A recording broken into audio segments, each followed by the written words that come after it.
ಪ್ರಿಯ ವೀಕ್ಷಕರೇ ನಮಸ್ಕಾರ. ನಮ್ಮ ಹಳ್ಳಿ ಸುದ್ದಿ ಯೂಟ್ಯೂಬ್ ಚಾನಲ್ಗೆ ತಮ್ಮೆಲ್ಲರೂ ಕೂಡ ಆತ್ಮೀಯವಾದ ಸ್ವಾಗತ.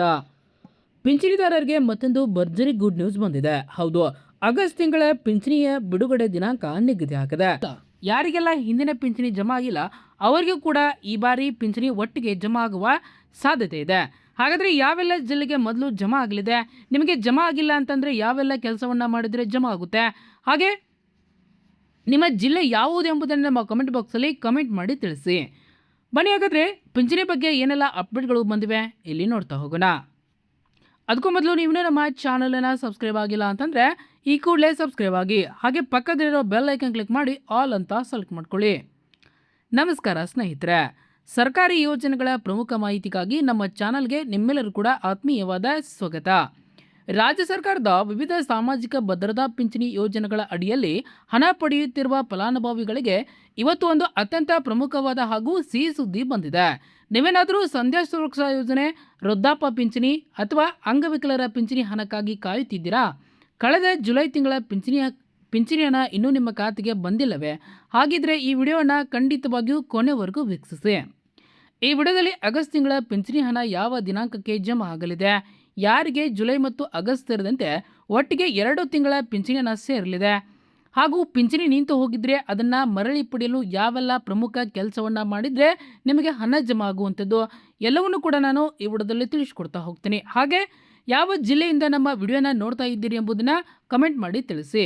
ಹಾಗೆ ಇಲ್ಲಿವರೆಗೆ ಎಷ್ಟು ಪಿಂಚಣಿ ಜಮಾ ಆಗಿದೆ ಎಂಬುದನ್ನು ಕೂಡ ಕಮೆಂಟ್ ಮಾಡಿ ತಿಳಿಸಿ.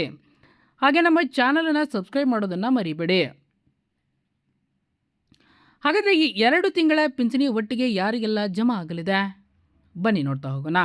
ಸ್ನೇಹಿತರೆ, ಇವತ್ತಿನ ದಿನಗಳಲ್ಲಿ ಇಲಾಖೆಯಿಂದ ಕೈಗೊಂಡ ಪರಿಶೀಲನೆ ಹಾಗೂ ದಾಖಲೆಗಳ ನವೀಕರಣದ ಕಾರಣದಿಂದಾಗಿ ಅನೇಕ ಫಲಾನುಭವಿಗಳ ಪಿಂಚಣಿ ಹಣ ತಾತ್ಕಾಲಿಕವಾಗಿ ತಡೆ ಹಿಡಿಯಲ್ಪಟ್ಟಿತ್ತು.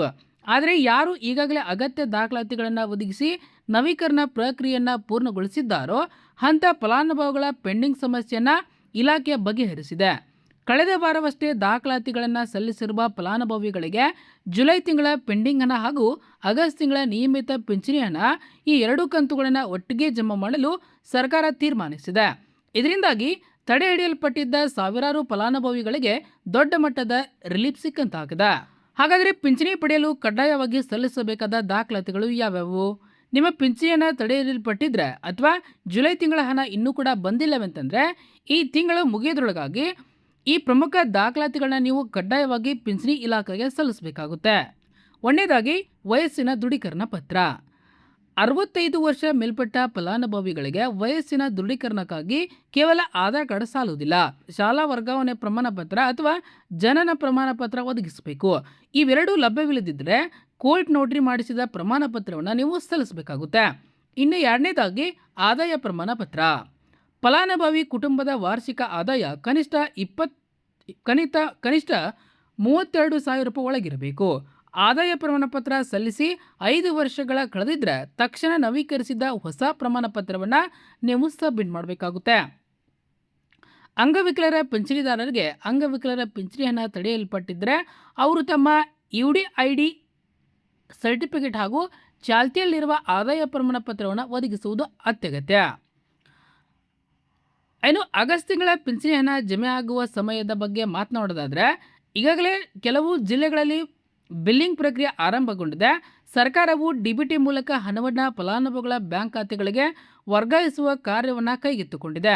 ಆಗಸ್ಟ್ ಮೊದಲ ವಾರದಲ್ಲಿ ಅಂದರೆ ಆಗಸ್ಟ್ 4 ಅಥವಾ ಆಗಸ್ಟ್ 5ನೇ ತಾರೀಕಿನ ನಂತರ ಪಿಂಚಣಿ ಹಣ ಫಲಾನುಭವಿಗಳ ಖಾತೆಗಳಿಗೆ ಜಮಾವಣೆ ಆಗಲು ಪ್ರಾರಂಭವಾಗಲಿದೆ.